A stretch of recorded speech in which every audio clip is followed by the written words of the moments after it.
Welcome to Effective Practices, Course Content and Activities, organizing your Canvas modules piece by piece. Looking at this section on content and activities, think about what kind of content and activities does this course include. When creating or reviewing your online or hybrid course each semester, consider, will you have weekly modules or modules organized by subject? What pattern will each of your modules follow?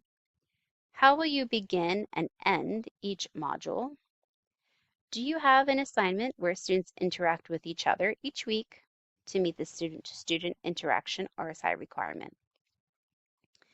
In what ways and how often will student learning be evaluated? So looking at what instructor-created content does this course include? This could include content and activities that have been designed and or created by the instructor to demonstrate instructor presence in the online course. Examples of this essentially any activity, assignment, or page or document that you create yourself, which could be directions for written work, essays, and research papers, directions and design of creative work or projects for your students to complete, Canvas discussions or using discussion tools like VoiceThread, Harmonize, or Lucid, creating a group work and peer review assignments, presentations such as PowerPoints or Google Slides, any other instructor-generated content like lectures, text, videos, audios, or podcasts, and then of course, any traditional quizzes or exams that you have created yourself. The next section is all about what online tools and media does the course include. Content and activities from outside sources can add depth and variety to online courses. Examples of these would be content created by a publisher or publishing company, open educational resources, OERs, textbooks, and activities from textbooks, videos from outside sources such as from YouTube, including TED Talks or other videos from Khan Academy, social media engagement tools, and including real-world examples. For example, documentation from government websites or other real-life examples to include in your course for authentic learning. The next question is to consider, is there approximately enough content for the course's unit hours?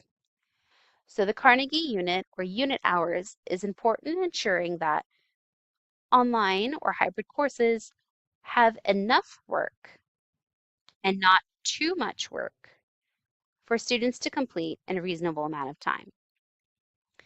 On this page, there's a breakdown of some guidelines that you can follow.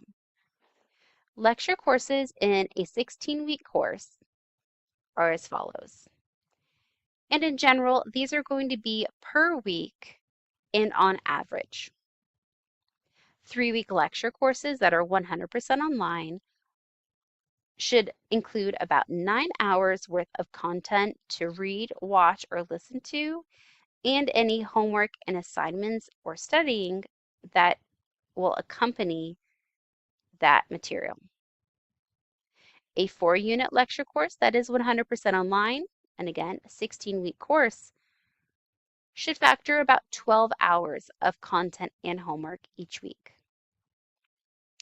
If you have a 3-unit lecture hybrid course, that is 16 weeks, that would still be about 9 hours of content and homework, but will also include any live sessions, whether that be on Zoom or in person. This, of course, is not including any student hours, but required sessions as a part of the class. For any 8-week courses, you will simply double the amount of time as for above 16-week courses. Lab and activity courses are counted a little bit differently. A 1-unit lab class that is 100% online and 16 weeks long should include about 3 hours of lab work. And for lab and activity courses, no outside work should be expected. Lab or activity courses should simply be the lab or activity required. Thank you.